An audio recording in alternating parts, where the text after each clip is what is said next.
What's up? Hey, hello everyone. Wow. So today we are back going to be talking about Survivor Season 36 Ghost Island Episode 5. Another very sad day here. And even though this was probably the slowest episode of the season so far for a straight pagonging, it was still very interesting. So my name is Rachel. And I'm Alyssa, and this is just a sad, sad day for the entire season, I feel like. Just because all of the people that are getting somewhat decent screen time are being voted out. And I'm like, who's even left that we've heard from? I feel like it's just Michael and Bradley and Jonathan that we've heard anything from that are still left in the game. Yeah, I feel like this episode felt very old school, like classic Survivor, no advantages, just a straight vote. And when you're put in that position, when there is nothing that you can do because everyone's so steadfast in their ways, like let's just put gong the other team, it was like, I really wished there was something that Michael, Jenna, and Stephanie could have done to switch things up because I feel like we've learned so much about this the original Malolo tribe, and we're all rooting for them because they are the underdogs. So I was just really bummed out that Stephanie was the one to go. I felt like you were saying, Alyssa, we know so much about these people versus with the Kellen Bradley alliance. I don't know anything about Desiree, Sebastian, Chelsea, LOL, but who are we gonna root for come merge in a few episodes? So I feel like they're trying to set us up to want to root for Jonathan or Chris, and I feel like that's just because I feel like also every time in the next time on Survivor they mentioned the whole Dominic versus Chris battle, but then it never does anything. They're just oh, Dominic and Chris are at each other's throats. Oh, Dominic and Chris, and it's can we please stop making it about Dominic and Chris if they're not going to vote each other out already? Yeah, that's what we've been saying since the premiere episode. We were like, oh, this is gonna play out soon. There's no way this can be a lasting rivalry. Oh, they just haven't gone to tribal yet, so they haven't had the opportunity to vote them out. But then every single time we see Purple Tribe, that's all the airtime that we are getting. But I was glad that this episode, it sort of switched it up. But yeah, I don't know. I just think, yikes. There are, I feel like, yeah, 5 people that we know about and could root for. I like Michael, Bradley, Kellen, and then Chris, Jonathan, maybe, and then Dominic, we know some, and then maybe James. He gets some talking time here and there. Yeah, the thing is, I feel like all of the people that they want you to root for aren't really winner material. We talked in our boot list about how we could never see Jonathan or Michael winning the game. So it's what are you gonna do? It's just really frustrating to me. Yeah, after my winner picks get. Yeah, no, okay. So with the boot list thing, my winner pick was Brendan. Obviously, he went home last week. And so, a lot of the people, I had Stephanie Gonzalez going home, top 7 kind of thing. So it's all these people that we thought were going to go very far aren't actually going very far. So now we're sort of stuck with, oh, the cream of the crop, not the good people that are going to go far in the game, which is the name of the game, you can say. But I don't know. The TV doesn't become as good if it's all people you don't really care for.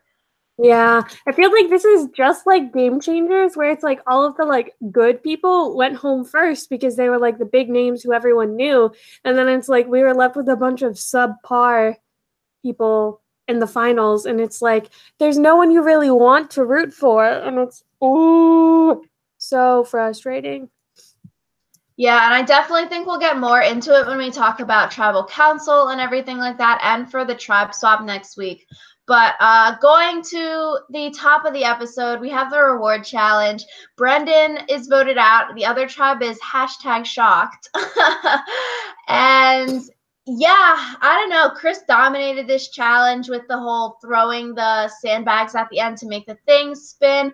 And when Jeff asks him about it, he's like, yeah, I used to throw the rock. And I was like, is that track and field? Like, what sport is that, Chris? Like, why are you so incognito when you talk? And then he's like, yeah, I pitched for baseball. I was like, very interesting. He definitely could looks like that, and he's definitely very athletic. So I think he proved himself, I guess, in the reward challenge for being very athletic.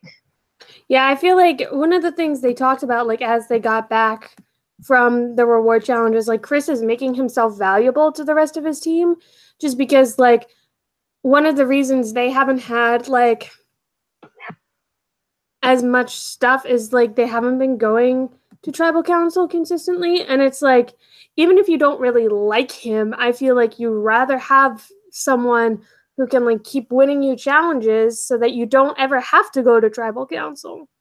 So Yeah, so I feel like in a way, everything it's I don't know. I think okay, with Sebastian with the immunity reward challenge, he messed up with the last immunity challenge, couldn't do the weird basketball thing, and then now he couldn't even hit one of the little targets in this reward challenge. So I'm sort of like, dude, don't put Sebastian up for things. He obviously he was way off with those spinny targets. Like I don't know. Someone else on that tribe, Michael, could have been good with throwing things. Bradley, maybe. But Sebastian was just way off. yeah, Sebastian, this entire episode, like just like with every other episode, my like reaction to Sebastian has been varying levels of what the fuck. Because like then like when they go back to camp, he's like, I need someone who can braid my hair so that my hair doesn't become one big dreadlock. And I was like, what are you saying? I think honestly, Sebastian is funny to listen to in confessionals because just the stupid stuff that he says, like, oh, Laffy Taffy, oh, blah, blah, blah, like, haha, that's funny. But then, like we were saying, this dude looks like he's high all the time. Or I feel like maybe he did one too many drugs and messed up his brain because there's no way a normal person thinks like that, or even I don't even know. He just is weird. I think it's funny too, just because Sebastian isn't trying to be funny. And like that was one of the things that annoyed me the most about Ryan last season. It was like everything he was saying was like an attempt at a joke. And like he knew that he was like trying to get laughs or whatever. And I feel like Sebastian is just like, yeah, man, Banana Laffy Taffy's so good. And I'm like you said, a normal person just can't think like that. Oh my gosh. Oh my god. I don't even know. This episode I feel like was just weird and good-ish, but weird. So that was the reward challenge. It was sort of funny when Chris was like, "Oh, I really want the pastries." Then you have Donathan screaming like cinnamon rolls, and then they have to so subtitle caption that because apparently no one can understand what Donathan says with that accent. So every time Donathan is talking, he literally gets subtitled. Donathan, it's just like I like him a lot more now that they're not like shoving him down our throats. Like I feel like Donathan is one of those people like he's good in small doses, but like if he's the focus of the episode, I just cannot. Yeah, so I like this episode, the whole Laurel and Donathan talk. They seem like they're really close. I can't really tell if like they seem like they like each other. I think Donathan picked out Laurel in the first episode because oh yeah, Donathan wants to make friends with new kinds of people. But I can't tell if Laurel, yeah, likes him, I feel like, but maybe using him in a way because I feel like maybe Donathan would be easy to use. But then we also see this episode. So yeah, Donathan is talking about oh, his grandmother and his family. And then I feel like, yeah, Donathan is a super likable character, but I don't know if he's playing the game necessarily, but I think he can go far because he is likable and not really a threat. But I feel like he could be or will be in the future we might see, he might just basically be a middleman that just flips to whichever side that he likes more people on. Yeah. I kind of worry about Donathan just because, like, he said something along the lines of, oh, I have to do what's best for Donathan. But I feel like he's still thinking too much with his heart. And it kind of bothered me just because he was like, oh, I really like Chris. I feel like we really connected. But it's like Laurel was the one that you first went to with this. Like, shouldn't that mean something? Yeah, I feel like Donathan could be the person that just plays with his emotions and he's like, oh yeah, like I like Chris now, I can't vote him out. Now let's vote out someone else. Or like he just throws a stray vote because he can't bring himself to voting someone out that he's like likes or is connected to. So I feel like if he isn't able to get past that barrier or maybe barrier that he might have, it's going to be sort of like he might be a dud, I guess, this season because I would really want him to see. I would want to see him get past maybe that mental barrier of cutting someone's throat, crushing their dreams. Like, I would want to see that kind of transformation for Jonathan from being like, oh, the sweet country boy who wants to grow. And, like, what better way to grow than to crush someone's hopes? Yeah, I feel like it kind of mirrors with what we saw with Ken in Millennials versus Gen X, where like his single, like I think his best play the entire game was getting rid of David, where it's like he finally realized like my game is bigger than like my loyalty to this one person.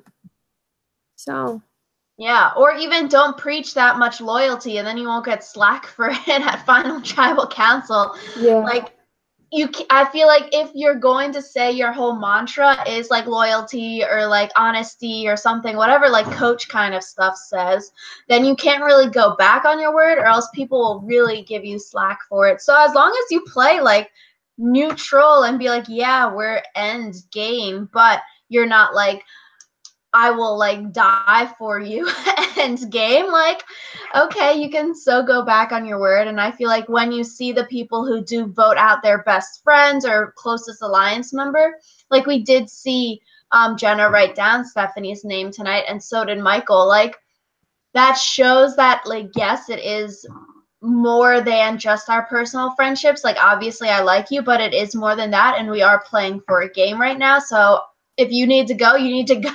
Like, bye. Yeah. Yeah, I feel like there's a fine line to walk where you don't want to be like so disloyal that people are like, "Oh, we got to cut them loose because we're never going to know what they're going to do," and being so loyal that you like lose sight of what's best for you and your game. Yeah, a good like middle of the two, I feel like. So, Chris, uh I don't know. I'm so confused with Chris right now. Like he had that weird rap at the beginning and I was just confused. It was a little bit funny though, but I was like, why is this dude rapping? And then I don't know. I feel like I'm starting to like Chris this episode because I feel like editing has sort of made Chris like, oh, viewers are not supposed to like him.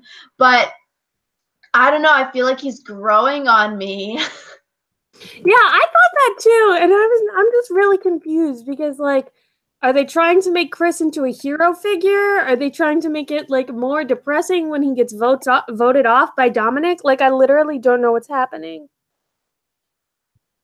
Yeah, like I don't know. Chris, it's like, oh yeah, he's the attractive dude. Like he has personality now and like he has everything that we saw at Ghost Island. And then now I feel like Chris says like, "Oh, I have the opportunity to talk to Jonathan. Really good. Make those connections that he has never really talked to Jonathan before. So he sort of needs those connections with people you don't really know in order to forge maybe some kind of relationship later in the game or use the person when you're in trouble kind of thing."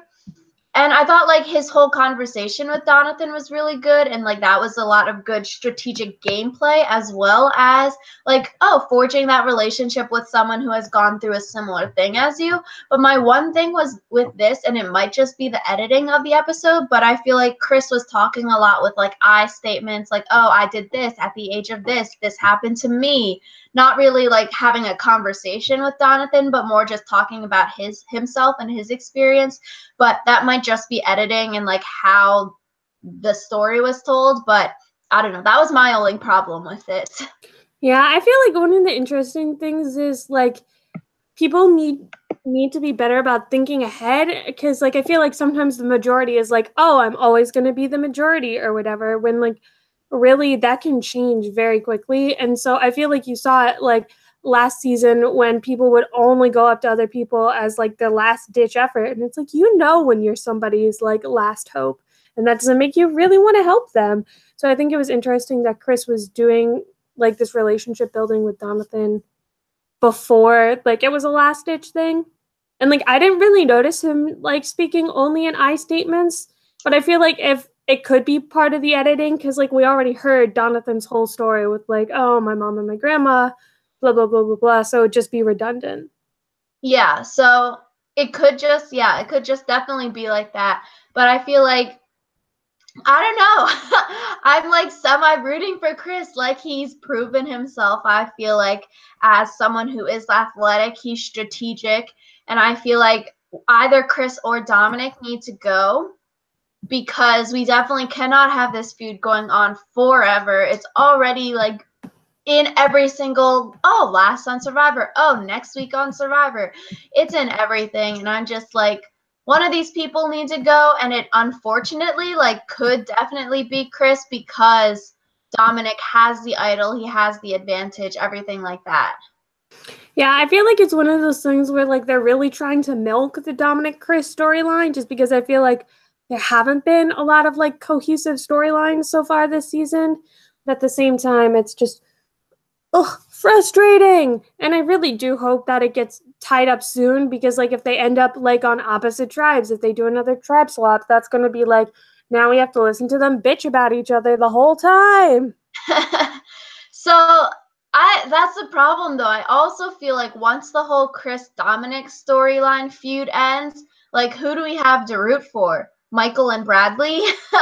Then there's like literally not that many people left because I feel like the Chris um Dominic thing is so polarizing because there's so many different things that could happen. Oh, which way is Jonathan going to go? Who's going to go with who? And who's going to like build the army for each person? So I think that would be like an interesting storyline once it actually starts happening. But then I feel like afterwards, like, what's going to happen? And that could just be like I feel like also this episode that we just saw, there was a lot of like personal stories. Oh, Stephanie's playing for this reason, Michael's playing for this reason, Jenna's playing for this reason. And we heard a lot about these people's background stories. And maybe that's because editing actually wanted us to like feel for these people and care about these people that were about to be brought to the slaughter. Or it could just be like maybe these people aren't talking a lot of strategy, that they don't have anything to fill the screen time with, which is why they keep bringing up Chris and Dominic, even though they're not even going to tribal council. Yeah, I feel like it's definitely one of those things where they might not have a lot of strategic fodder, which is like, especially because so many of these people claim to be super fans. So I'm like, what are you guys doing? I'm really hoping that like the game is going to start picking up, but at the same time, I'm not sure that it will, just because a lot of these people like we haven't seen a lot out of.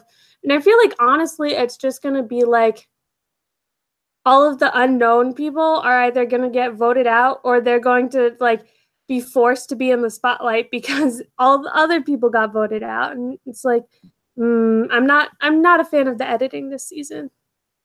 Which, yeah, it sort of makes it like a dud episode when, oh, Chelsea's gonna get voted out. It's like when JP got voted out last season, like, oh, who cares, honestly? Like, he wasn't even playing the game anyways, so who cares if he's in the game or if he's not in the game? It's just a number for one of the sides, and now he's gone. So it's like, oh, Chelsea gets voted out. That was a waste of 40 minutes watching the episode because it wasn't really like a give or take. It was just like she was there, bye. Like let's move on with the week and let's move on to see the next episode so we see more forward movement rather than I feel like when you're voting out someone who's like non-important, it sort of stagnates that the flow of things. Yeah, it's like, which is one of the reasons, like, I'm kind of glad that Stephanie went out, because I feel like if Jenna had gone out, would just be like, okay, bye. So it's like, yeah. Yeah, so speaking of Stephanie, she picks the rock to go to Ghost Island. I'm sort of bummed that she didn't get to play a game because if she did get a game and had the chance to risk her vote, it would have made things more interesting, I feel like. But that is also interesting. So Kellen didn't do the game last week. She was offered the game, didn't do it. So is that game just gone forever? Like whatever that advantage, idol, whatever it was, is it just not going to ever show up in the game, or is it going to be next time someone gets a game, it would be that? But then I'm also sort of like, if Kellen skipped last week, how come it doesn't just go to like this week's person who gets to go to Ghost Island? I think that would make things interesting because it adds another layer. I feel like, oh, Kellen skips it, and then she has to live with the fact that, oh, the next person might get or will get this advantage that I gave up, kind of thing, and it could come to bite her in the ass. I feel like one of the reasons I'm glad that, like, she didn't get to play is that, like, a lot of people are like, oh, Survivor's so rigged, and it's like, if someone on the bottom got to go to Ghost Island and just so happened to get a game, then they'd be like, oh, the producers just did that so that she wouldn't get voted out. And like, Survivor isn't rigged, people. So I feel like that would just annoy me to hear all the chatter about, like, yeah. Yeah, so I actually have that written down. I was like, would have made things more interesting if Stephanie did get to play. But then, like, I guess you can't say that Survivor is rigged because if it were rigged, Stephanie would have definitely gotten some sort of super advantage, replay the idol after the votes are read or something crazy. And yeah, I don't know. I'm just like, with the whole Kellen skipping thing, I guess, is it gone forever? How come it doesn't go to the next person? And that could be something interesting, I guess, for a future Ghost Island or something. But yeah, I don't know. Kellen skipped, and now it's sort of like, okay, she skipped. It's what's going to be the consequences that are going to come back and get her. I feel like if the advantage did go to the next person in line, then it could be like, oh, Kellen missed out on this opportunity. This could be the $1 million thing that could have gotten Kellen to the end, but now it's going to get someone else to the end. Could be interesting. Yeah, I feel like it definitely could be interesting, but also, like, I feel like people are so willing to, like, I feel like that would kind of mess up the whole are you willing to play the odds thing, just because it makes it so much more risky not to play if you know the person behind you gets the opportunity as well. And then it's like, what would happen if multiple people in a row like decline to play? And then it's like, would someone be able to get 2 advantages if like people kept declining and declining and declining? Like, it's just really messy. Up the stakes. Yeah, I don't know. I guess like it would be interesting to know if whatever Kellen gave up is it poof gone from the game forever, or is it like the next time the little jar gets cracked and it is a game, does that thing become the next game? Wow, however many times later it is. So I guess we don't know, and I guess we'll see. But yeah, I don't know. Ghost Island, Stephanie talks about her kids, being a single mom, being brave, and all the strength she has. And, like, yes, this is good. We get to learn about these people. But then, I don't know. I'm also sort of over all this Ghost Island stuff because it is a waste of, like, 3 to 5 minutes every single episode. Yeah. I feel like it's one of those things where it's like, if everyone gets a touching backstory, then it doesn't really matter if anyone does. Because it's like, yeah, I just feel like a lot of them are kind of like one note, like, oh, Survivor is making me a better person type thing. And it's like, okay, that's great, but also, like if it's everyone's story, then it doesn't really matter as much. Yeah, and so like what if you get a boring person going to Ghost Island? What kind of backstory are they gonna say if they're sort of boring? Like Sebastian, what is he gonna talk about? His dead weasels and dead otters on the island? And like his love of banana Laffy Taffy. Yeah, thinking about Laffy Taffy, like we're not gonna get that cute sentimental thing that we've been getting with like Chris and Kellen kind of thing. But I guess we'll see with that. I don't know. Yeah. Immunity challenge. Yeah, I wrote it down too, Alyssa, but we should definitely do a DIY slide puzzle like the Ghost Island slide puzzle from this episode. That was super interesting, and I was really confused how it works. Yeah, I think part of it is they didn't really show a lot of them doing the actual puzzle, I don't think, but I think it could be a really interesting puzzle just because it's not like one of those like grid slide puzzles where it would be easy to like come up with a system. I feel like it's just more like being able to logically think through it. Yeah, so I was like, oh, why? How do they know to put the O like up in the little thing? How do you know like why are you putting the things up there, kind of thing, or like how do you know which one goes there? It was super interesting. So purple wins, orange loses. Purple's on a winning streak, and with this also they have on the orange tribe they have Kellen and Bradley on the puzzle, and I thought this was interesting. Like, yes, they might be the two best people to do the puzzle, like the best puzzle people, but is that dangerous for you if you are Stephanie, Michael, or Jenna? Because what if they wanted to throw the challenge? It would be very easy to lose at the puzzle, to have an easy vote of the one of you three, and then it saves all the original purple people on the purple tribe from having to go to tribal, where it could be like a Chris Dominic vote out, and they know that because they knew of the feud from the whole first few days they were all together. I just feel like most of them aren't thinking that far ahead, but also like if you're Jenna or Michael or Stephanie and you're put on the puzzle and you still fail, like that's just another reason to get you out. So it's like I don't think any of them are willing to paint a target on their own back. Yeah, so that's another thing. Like you don't want to step up and then still lose, because then that's like easier target. Like, yeah, you suck at puzzles, time to vote you out also. But yeah, could intentionally lose because you know you have the numbers and you can keep the people on the other side safe if that's something you wanted to do. But you know you never really want to go to tribal. Kellen had that whole defeated look on her face because you never know, someone could have an idol or something like that and things could backfire. But like in this situation, it's sort of like, Kellen's team loses, they still get to vote out a big threat in the game with not really that much harm to themselves. Yeah.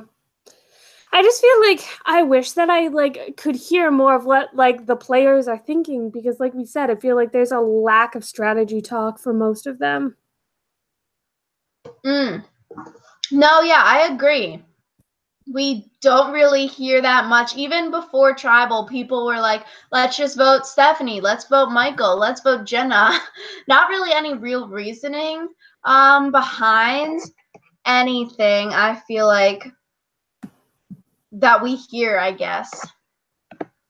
Yeah. Yeah. I just want to hear more, you know? Yeah. I mean, with this, so Orange keeps on losing.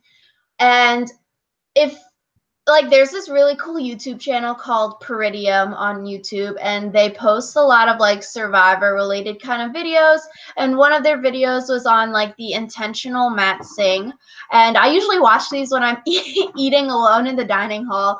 So this video, the intentional mat sing, it was super interesting because it's basically like a strategy where you purposefully lose immunity challenges so you can go to tribal and dwindle your numbers, so come merge, come something like that, you have less numbers. So then a lot of times that would force the majority, if they aren't trying to go a straight pagong like the olden days, it would force the majority to start their infighting because they think they can use those numbers in order to like get further in the game. So I think like it's definitely like it comes from the Philippines season, and with Malcolm and Denise's tribe like wiped out, and then Malcolm and Denise end up going really far in the game because they don't have like a lot of people in their alliance or anything like that. And like obviously I think this would be very hard to do in any season, and it hasn't been purposefully done yet. But I think it does lead to a lot of very interesting talks about strategies like this where you purposefully lose so you go into something with less numbers, and then the bigger tribe, like you might lose one of your people, but in the end you will make it further as smaller numbers than you would as like the big group of like 6.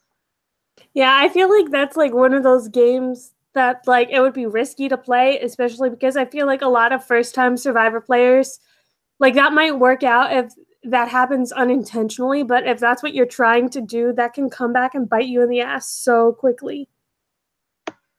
Yeah, that's why I think it'd be so interesting, because it is unintentional. But if someone did go in like new player season and is like, I'm going to throw every challenge to wipe out my tribe, so then I'm like the 1 or 2 or 3 people left standing, like I don't know. I think it honestly could be a good idea, because you see it with Brain Brawn Beauty 1.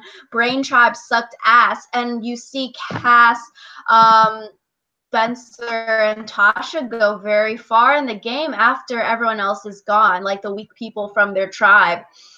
And then you see it in Philippines also, and sort of in White Collar, No Collar, Blue Collar with Mama C and Tyler. Yeah.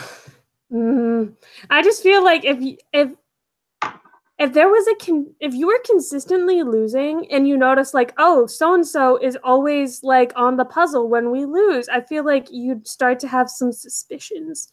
And like if you're intentionally losing everything and you're not subtle, and I feel like most people are not as subtle as they think they are, then it could get like really hairy for you.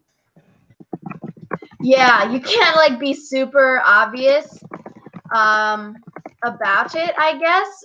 But if you you just like, hopefully your tribe is like shit, and then people can get voted out. Yeah.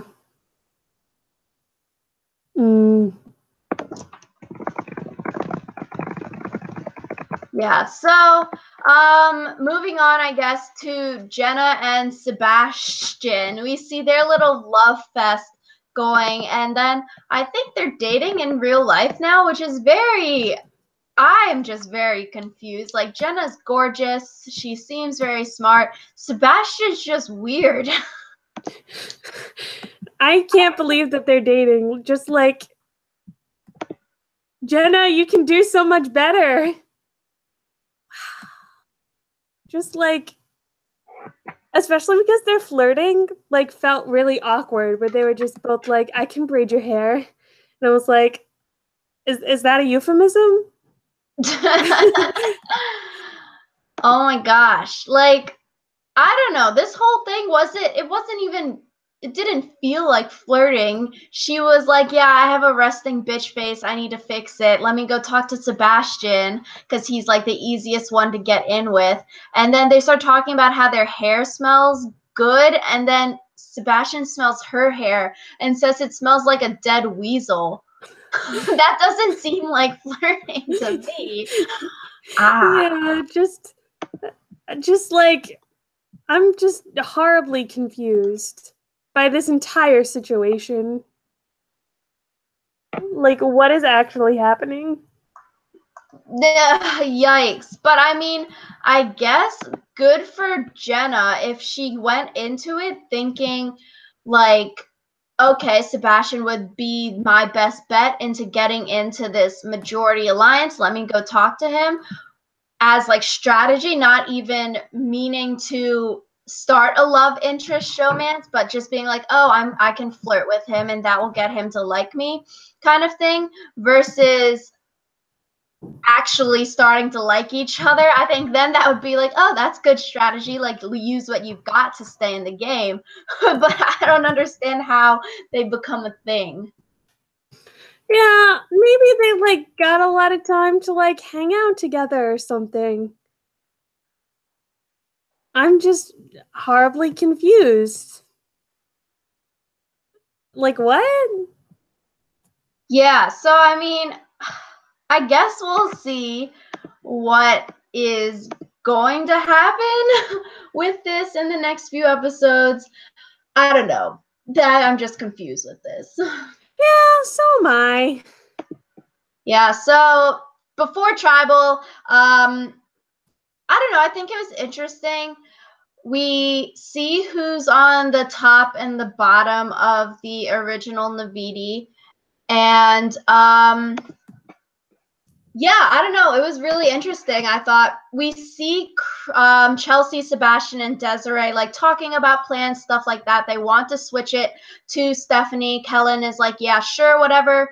But then we only see Stephanie and Michael talking to Kellen and Bradley about plans. So it seems like Kellen and Bradley are the two main leaders in the original Navidi on the Orange Tribe, which makes it interesting. Like, why would Chelsea, Sebastian, and Desiree want to keep following that when they're obviously sort of on the bottom?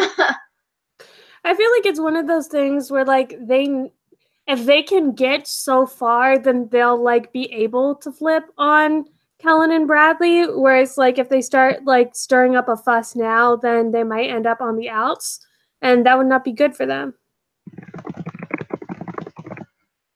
Yeah, so I mean, I don't know. They keep switching their votes, and Desiree looks through Stephanie's bag, which I was like, okay, haha, that's funny. But I don't know. We don't really see much from Desiree, Sebastian, and Chelsea to like them, I guess. They're sort of just there for me. Yeah. Yeah. I feel like one of the only things that they have going for them is the fact that they're not annoying. So like could be worse. Eh. The thing is, I have so few opinions about a lot of these people just because they're like we haven't seen them. And I'm like, what? Yeah. So I don't know. With everything like that, it's just very hard, I feel like, to have someone like Stephanie go, because it's like we're given all of these narratives. I did not want to see Stephanie or Michael go home. I would have been sad either way. And like, you're really rooting for them as underdogs, I feel like, whereas all these other people this season, we still don't really know that much about them or necessarily care that much about them. And I think this is scary. Like, right before the merge, what if we're left with nobody good, and it is like Game Changers where everyone good is voted out pre-merge and you're left with a bunch of characters you don't necessarily want to root for? Yeah, that's my biggest worry too, just because like one of the things I like about Survivor is being able to become emotionally invested in these people and like want someone to win. So I feel like having someone where it's like, "Oh, I don't want you to win" would be like meh, especially because like the entire like the last like 2 or 3 episodes of the season rely entirely on you being like, "Oh my gosh, I hope so and so doesn't get voted out." You know? Yeah, which is like really crappy, because how can you bet on one person out of 15 people left that you want to root for staying in the game until final 2, final 3? And I feel like Stephanie's argument was really maybe her downfall, because her entire argument, it seems to be based around like Survivor's my dream, I'm playing for my kids, I'm a single mother, and like winning the money would be really great for her family. And so why would you want to keep someone around that has like a great story, who has so much to work for in the game? And it's like, who wouldn't want to vote for you to win at the end of the game? Yeah, it's like if anything, I feel like her speech, like, instead of helping her stay in, like, helped her get booted out just because she was already the target. And then it's like, if she had some, I'm not sure if she would have been able to change people's minds at that point, but like, if she had said something along the lines of, like, oh, I just really want to work with more people, I want to, like, help other people in this game or whatever, like, I don't know. I don't know. Yeah, like I don't know. I feel like that was definitely her downfall. I feel like Michael had the good kind of argument of, oh, I really want to show loyalty and respect for my new alliance. Like, I really want to work with you, Bradley. Like, I think we can go very far. And then showing that you saw how loyal I was last episode when trying to keep the original Malolo together, and like I want to do that for you. So I think that was definitely the right way to go in trying to stay longer. You definitely don't want to have your whole sob story out there. And maybe it's because, like, yeah, Stephanie knew she was going to be the one voted out because, yeah, people aren't talking to you anymore, people won't look you in the eye, so she has that feeling of like, yes, I'm gonna go, so like I can't really say anything to sway votes.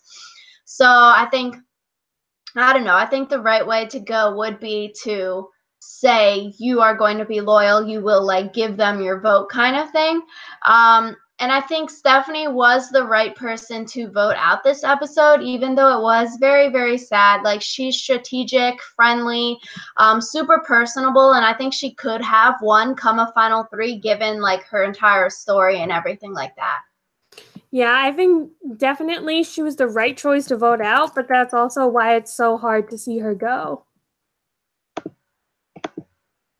Anything more than that, Alyssa? I'm still kind of upset that she got voted out just because she is one of the like harder players, but I also feel like they made the right choice and everyone else like around her made the right choices in like their campaigning to stay type thing. And I thought it was really interesting. Like, Jenna definitely had the right idea with like, oh, Sebastian's the easiest one to get in with just because he like doesn't really have as much of a strategic mindset. But like, also the people in the majority alliance aren't going to be like, no, Sebastian, we're going to vote out this person you like, just because that would be bad for them, because it's like, you don't want to piss off your alliance members. You don't want to piss off anyone in this game. And it's like, Yeah, I think, yeah, voting Stephanie, it breaks up that whole Stephanie Jenna alliance, which after voting Brendan out, now you sort of have Michael and Jenna there, and I think them two would be more easy to control and sort of vote your way than Brendan and Stephanie, who I feel like think on their own, and I think Michael does think for himself, but like Brendan definitely that leader dad type, Stephanie definitely that leader type as well. And so I think, Michael doesn't really have anywhere to go, so he will probably stay with you. And Jenna, like, I think she's just easy, I guess, to have vote your way. And so, yeah. Yeah.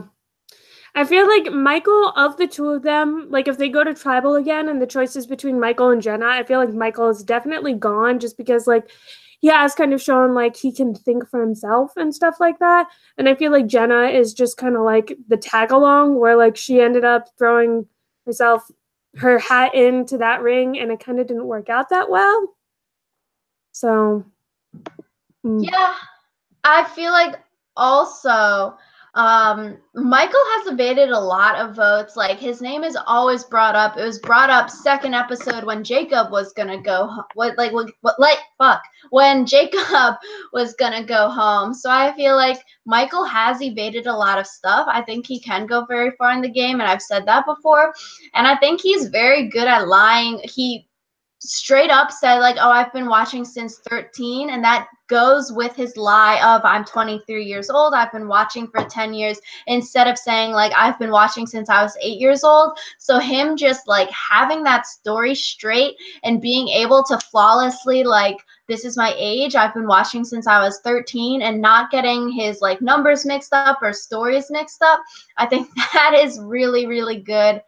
And I think it was good on the original Navidi for bringing Jenna and Michael in with this vote, in voting Stephanie, because it definitely proves like Jenna and Michael would be loyal to original Navidi, and it sort of brings them into the conversations that like, oh yes, we can work together. Sorry, this is something that we had to do, but we can work together in the future. And I think that would be helpful come the tribe swap, especially because we saw so much of like Bradley not wanting to work with people kind of thing. So bringing them into the fold, I think could be beneficial, as we see for next week with a tribe swap.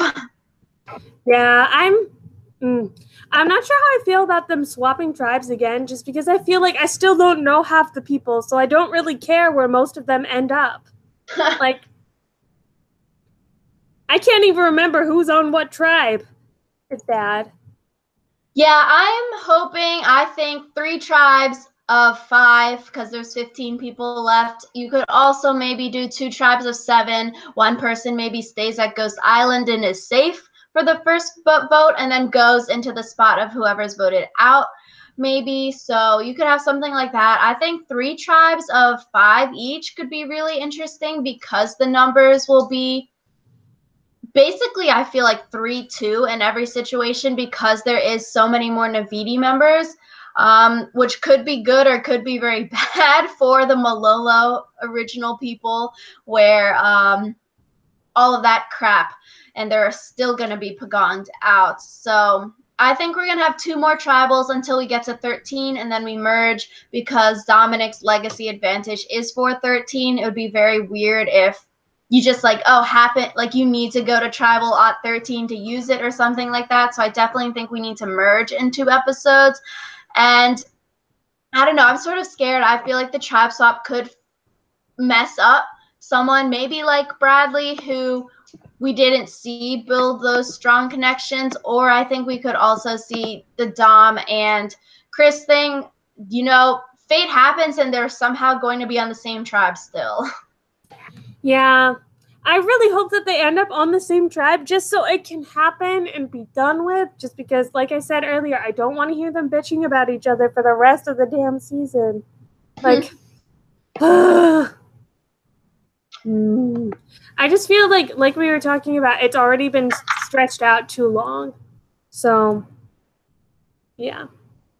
But I really hope that it doesn't end up being a straight pagonging, because that's